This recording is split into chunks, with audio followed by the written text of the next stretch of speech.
Olá a todos, aqui é o professor Roberto Monteiro, de Desenho Mecânico, e o tema hoje é o desenho do perfil evolvental para o dente de uma engrenagem. Primeiro vamos ver o que são engrenagens. As engrenagens são rodas com dentes padronizados que servem para transmitir movimento e força entre dois eixos. Então aqui nós temos vários exemplos de engrenagens, e a característica que mais diferencia a engrenagem das outras rodas exatamente são os dentes, que servem para o acoplamento de uma engrenagem à outra, que é o chamado engrenamento. Nós vamos observar que a engrenagem é composta de algumas partes fundamentais, como o corpo da engrenagem, que contém aí o cubo. Esse cubo possui um furo que tem ainda um rasgo de chaveta, que serve para o encaixe da chaveta a fim de travar o movimento entre eixo e furo, de modo que a engrenagem não deslize durante a rotação. Temos o espaço entre um dente e outro, chamado vão, e vamos ver aqui alguns tipos de engrenagens. Existem as engrenagens cilíndricas, que podem possuir dentes retos ou também dentes helicoidais. Existem outros tipos de engrenagens, que são as cônicas, que nesse caso aqui tem dentes retos. Elas aumentam a área de contato, favorecendo então um engrenamento mais suave. Existe um sistema chamado coroa e parafuso sem fim, em que um parafuso chamado pinhão ou rosca sem fim aciona uma engrenagem que é chamada coroa. Na verdade, de modo geral, entre duas engrenagens acopladas, a menor normalmente é chamada de pinhão e a maior coroa. Vemos aqui um outro sistema em que uma engrenagem menor, chamada pinhão, aciona ou pode ser acionada pelo movimento de uma cremalheira. E cada engrenagem tem seu propósito. Essa daqui é muito usada em portões automáticos, essa daqui é muito usada em transmissão automotiva, essa daqui é muito usada para reduções elevadas de rotação, quando se quer converter alta rotação em baixa rotação. E é interessante aqui, no caso da coroa e parafuso sem fim, que o que faz a engrenagem girar é apenas o giro do parafuso. Se alguém tentar girar a engrenagem, não vai conseguir mover o parafuso. Vamos ver aqui as características do perfil do dente de uma engrenagem. Aqui temos o dente, a raiz, e uma linha que separa duas partes fundamentais no dente da engrenagem. Temos a altura da cabeça e a altura do pé. E essa linha se refere à circunferência primitiva, que é uma circunferência que define o ponto de contato entre uma engrenagem e outra. E a curva que define o formato do dente da engrenagem é obtido a partir do chamado perfil evolvental ou curva evolvente. Não confundam com envolvente. Aqui, de fato, está escrito corretamente. Tem até alguns livros que, por engano, colocaram aqui um N, mas o correto é curva evolvente, também chamada curva evoluta. Como é que se obtém essa curva? Ela é traçada a partir de cordas que são esticadas ao longo de um círculo.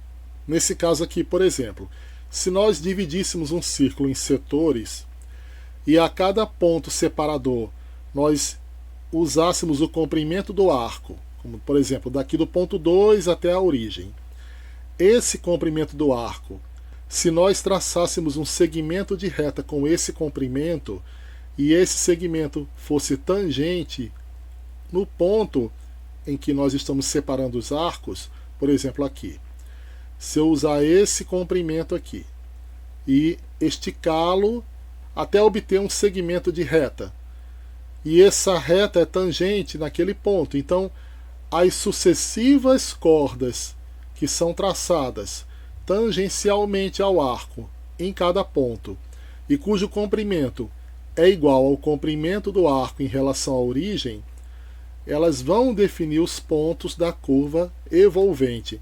E é essa curva que vai caracterizar a forma ou o perfil do dente de uma engrenagem. Nós vamos desenhar uma engrenagem cujos dados são os seguintes. Primeiro aqui, Z é o número de dentes. Essa engrenagem possui 20 dentes.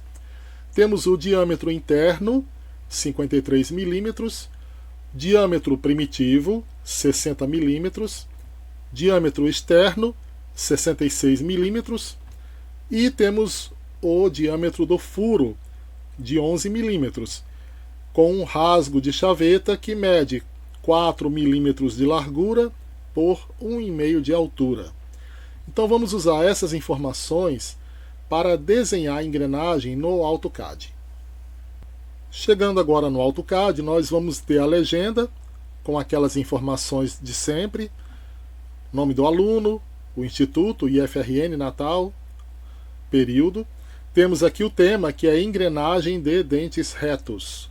E vamos então utilizar aquelas medidas que foram anotadas para desenhar a engrenagem. Usaremos o layer de traço grosso para iniciar o desenho. Depois, se for necessário, a gente muda os layers, mas aqui eu vou optar pelo traço grosso. Antes de iniciar o desenho, sempre é bom conferir aqui se as opções estão by layer, configuração de cor, espessura de traço, tipo de traço. E aqui vamos ativar, se não estiver já ativado, o Ortho e o Object Snap, com aquelas opções de sempre, né? O Endpoint, Midpoint, Center, Quadrante, Intersection, Perpendicular. Ok? Então vamos traçar primeiro os 3 círculos que correspondem aos diâmetros interno, primitivo e externo da engrenagem. Vamos usar aqui o comando círculo, centro, diâmetro, com os valores de 53, que é o diâmetro interno. Em seguida, novamente, círculo, centro, diâmetro, com a medida de 60 milímetros, que é o diâmetro primitivo. E, finalmente, temos a outra medida, círculo, centro, diâmetro, de 66. Vamos puxar aqui, 66. Bom, a primeira coisa que nós vamos fazer, após traçar os círculos, é traçar uma reta vertical passando pelo centro. Então vamos puxar de quadrante a quadrante. Essa reta aqui, ela vai ser útil para a produção do desenho, porque é a partir dela que nós iniciamos as demais construções geométricas. Veja bem, a interseção entre essa reta e a circunferência primitiva define um ponto em que uma reta a 15 graus deve passar por esse ponto. Como é que eu vou traçar uma reta a 15 graus? Primeiro, eu tenho que usar uma reta que não seja apenas obtida por line, porque o line, na verdade, traça segmentos de reta. Eu vou usar uma construction line, que é uma linha infinita. Mas antes disso, eu preciso definir o ângulo, 15 graus. Isso aí é um padrão. Vamos aqui em polar. Ativei polar. Ao lado tem a opção que eu vou escolher, que no caso é 15 graus. Está aqui. Então, nós vamos agora procurar em Draw, aqui, na barra de desenho Draw. O terceiro ícone é o Construction Line, que é a linha de construção. Vamos clicar aqui e na interseção entre a circunferência primitiva e a reta vertical, nós vamos traçar uma reta que vai formar 15 graus. Quando ela travar a mira em 15 graus, ó, travou a mira, você clica e ESC. Então aqui está uma reta formando 15 graus em relação à horizontal, passando pela interseção entre a reta vertical e a circunferência primitiva. Eu vou mudar a cor da linha reta para não confundir muito os traços. Eu vou usar aqui uma cor verde. Agora vamos observar que a reta que atravessa esses círculos, ela vai ser usada como limite para um outro círculo que vai tangenciar exatamente nela. Então nós vamos clicar em círculo, centro, rádius. Eu vou procurar aqui o centro do círculo, está aqui, círculo, centro, rádius. Basta aproximar da circunferência e aparece, né? E agora, onde ela encontrar a perpendicularidade com a reta tangente, eu sei que ela está exatamente no ponto que eu quero. Eu vou então mudar a cor dessa circunferência para ficar vermelha, para facilitar também identificá-la de modo especial. Veja bem, aqui nós então definimos uma nova circunferência que vai servir mais adiante para a construção da curva evoluta ou evolvental.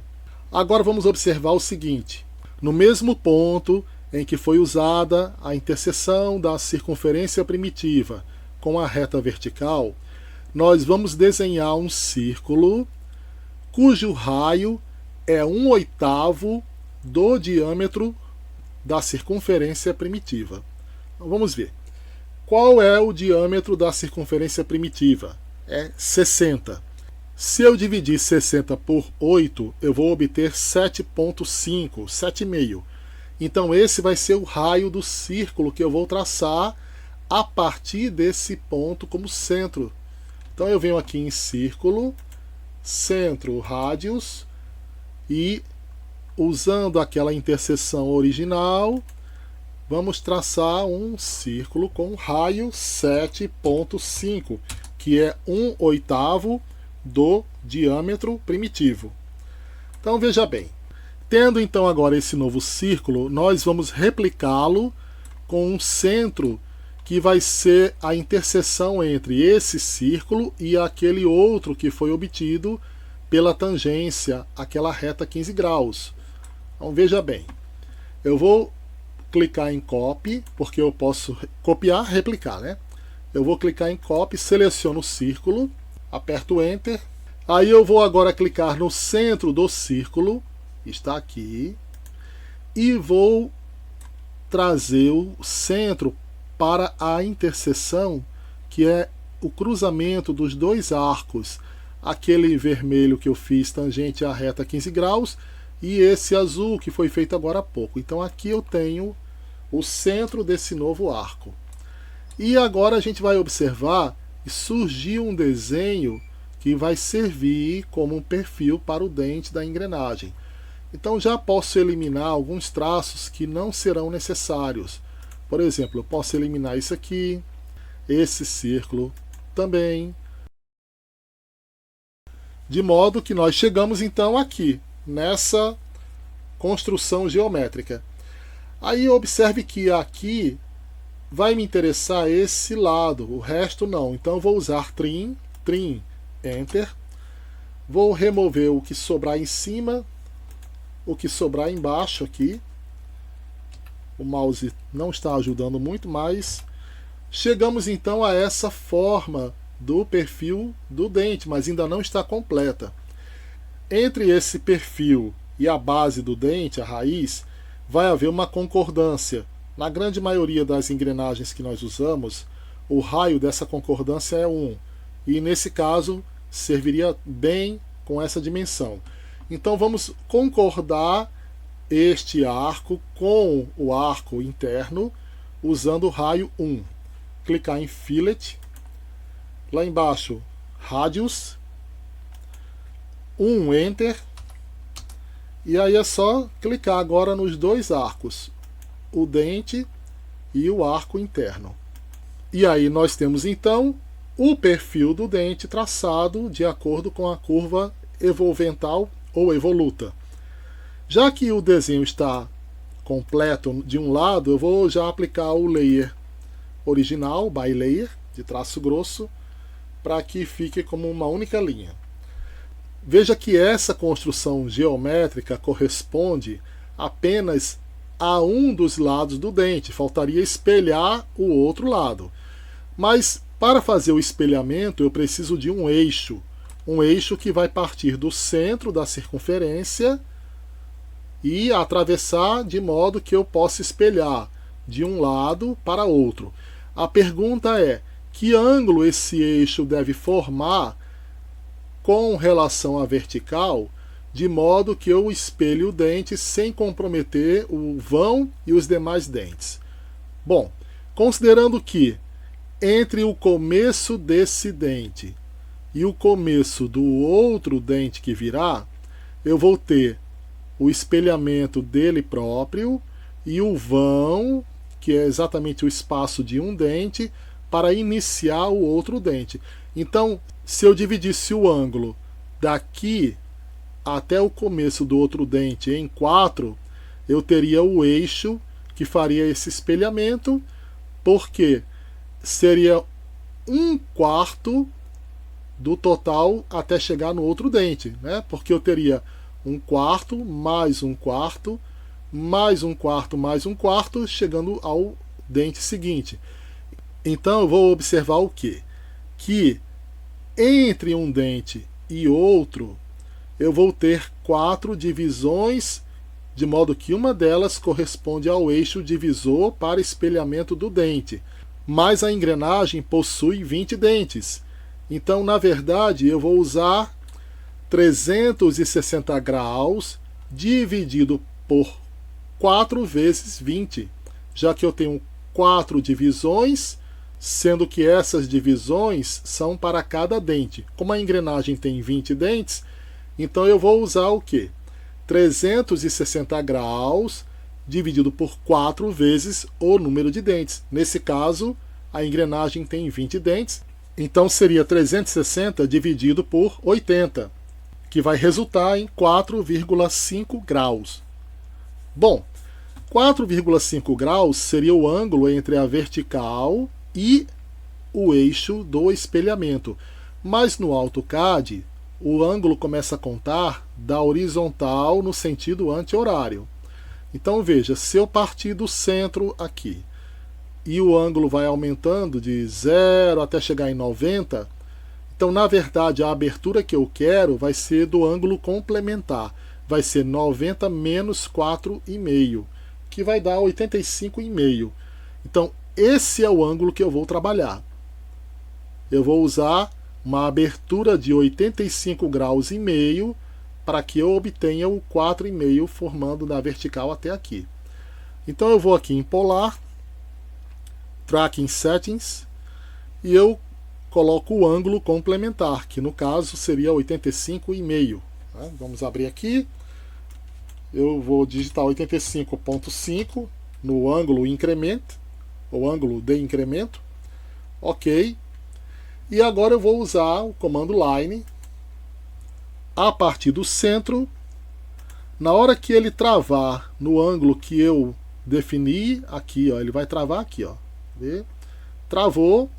Ele vai apresentar o ângulo como 86 graus porque ele arredondou, mas se você medir vai dar 85,5. Então aqui eu tenho a abertura de 85,5, vai exatamente servir para espelhar o dente, o perfil na verdade, de um lado para outro. Então eu vou clicar em Mirror, seleciono aqui essa curva e a concordância, Enter, e vou clicar em 2 pontos da linha que vai fazer o espelhamento. Então pode ser esse ponto de cima e esse ponto aqui de baixo, aperto Enter, e aí nós temos então o dente completo. Mas a engrenagem possui 20 dentes. Então vamos limpar o desenho de modo a replicar esse dente em volta do centro. Vamos aqui usar o Trim para remover esse excesso abaixo do dente. Essa linha também não é necessária, vamos deletar isso aqui. A linha de fora também vai receber um Trim, Trim Enter, aqui fora. Essa linha, na verdade, é a circunferência primitiva, então ela vai receber um layer de centro, porque é uma linha imaginária, não é uma linha física, que representa materialmente nada na engrenagem, é apenas uma linha imaginária de contato entre um dente e outro.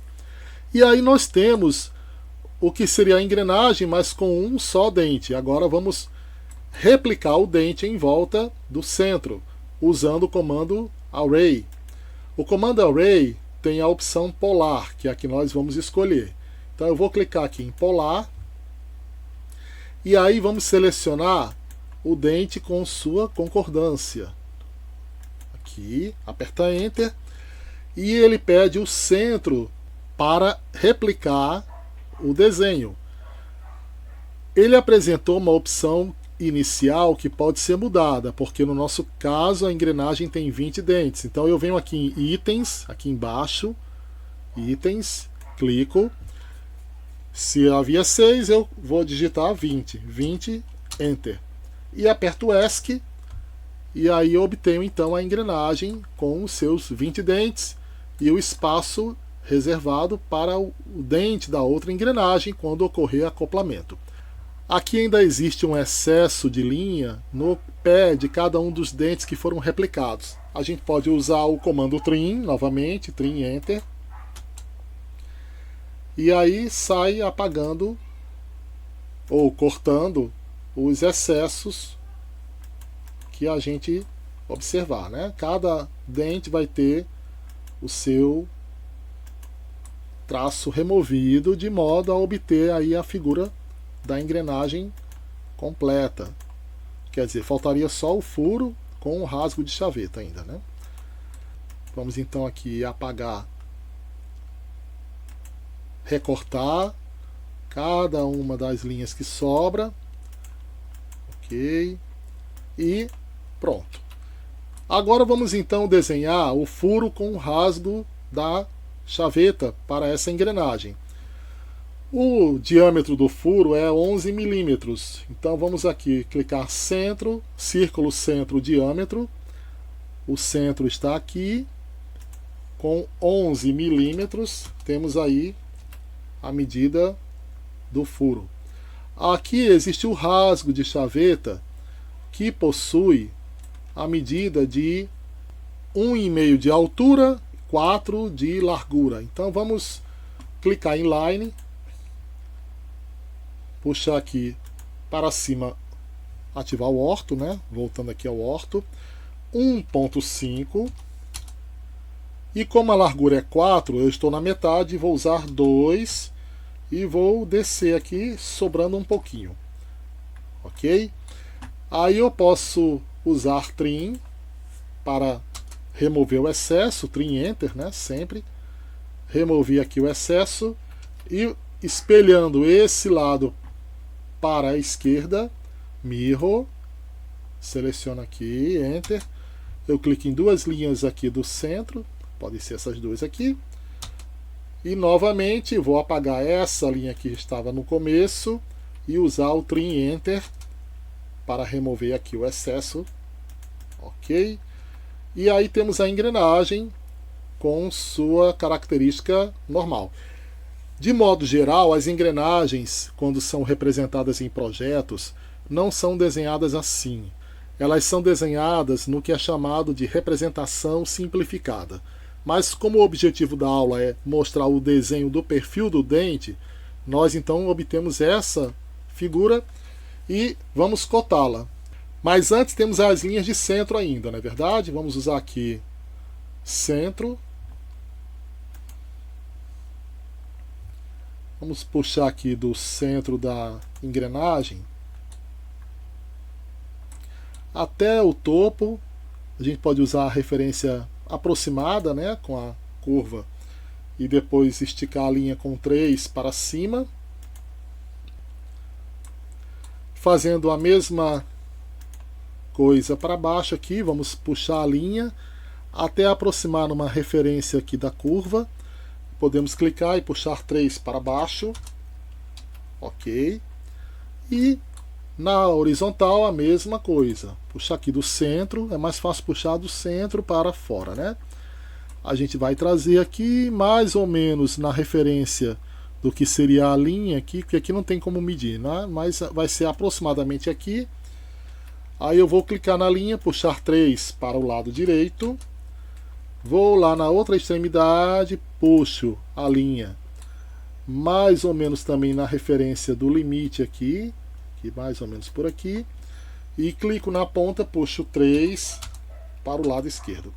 E aí temos a linha de centro na horizontal, na vertical. Vamos então cotar. Ler cotagem. Vamos observar que a cota linear vai ser usada aqui para definir a largura da chaveta. 7, Enter. Vamos observar que aqui a distância vai ser 7, eu vou usar uma linha auxiliar daqui do desenho, 7 para o lado esquerdo. E aí eu vou novamente clicar em Dimension Linear, lá do canto de cima até o quadrante embaixo, e aqui eu vou clicar. E apago aquela linha auxiliar. Veja bem o que aconteceu aqui. As duas cotas invadiram a linha de centro. Isso não é interessante, porque aqui há uma sobreposição de traços. Como é que a gente resolve isso? Tem uma solução. Primeiro eu vou desativar o Object Snap, porque ele vai atrapalhar um pouquinho se ficar ativado na hora que eu precisar remover aqui o excesso de traço. Nós vamos explodir as duas linhas de centro. Vou clicar aqui, selecionei as duas, Enter. Eu explodi as duas linhas de centro para que elas possam ser trabalhadas de modo fragmentado. Em seguida, eu vou clicar em círculo e mais ou menos no meio do texto, mais ou menos por aqui no meio, eu vou abrir um arco de modo que abrange o espaço em que está escrito o valor da cotagem. A mesma coisa eu faço aqui. Eu vou apertar Enter para repetir o comando. Mais ou menos no meio aqui do valor que está escrito, eu vou abrir um círculo, mais ou menos assim, né? Aqui tá bom. E agora o que acontece? Essas regiões estão protegendo o valor escrito. De que forma?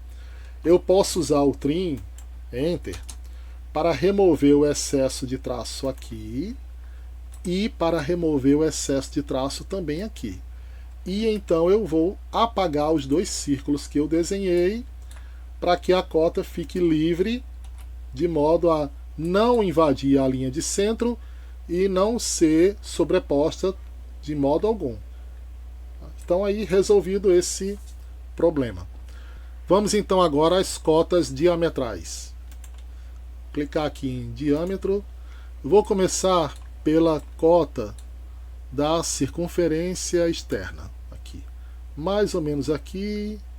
Vamos à cota da circunferência primitiva. Acho que aqui seria uma boa posição. E finalmente a cota da circunferência interna. Aqui, ok. Então nós temos aí as cotas e podemos mover o desenho para a folha A4. Move, seleciona, Enter, clica num ponto qualquer. Eu vou desativar o orto aqui também, porque senão ele vai travar o movimento. E aqui eu vou ter o desenho da engrenagem na folha A4. Como exercício adicional, apenas para propósito de motivação, vamos desenhar essa engrenagem em 3D. De que maneira? Vamos copiar isso aqui, copiar tudo que foi feito. Vou levar aqui para fora da folha. Copiei, vou levando aqui para fora. E vamos remover o que não interessa. Não interessa nem a cotagem. Na verdade, podia ter feito isso antes, né? Mas aqui não é tão trabalhoso. A gente vai remover aqui tudo que não faz parte do 3D. Então, a linha primitiva também não faz parte. E aí nós vamos usar o comando Press Pull, que já foi mencionado em outra videoaula. Press Pull, ele aparece lá em cima. Se eu digitar só Press, apareceu Press Pull. Ele pede para clicar dentro da região que você quer produzir o 3D. Você quer aumentar, no caso, a espessura do objeto. Então eu vou clicar aqui dentro dessa região. Em seguida ele pede um valor. Embora não tenha sido dado originalmente o valor da espessura da engrenagem, vamos usar 18 porque é compatível com outro desenho que tinha uma engrenagem semelhante. Então apertamos ESC e estamos com um desenho em 3D, mas não conseguimos visualizá-lo. Por quê?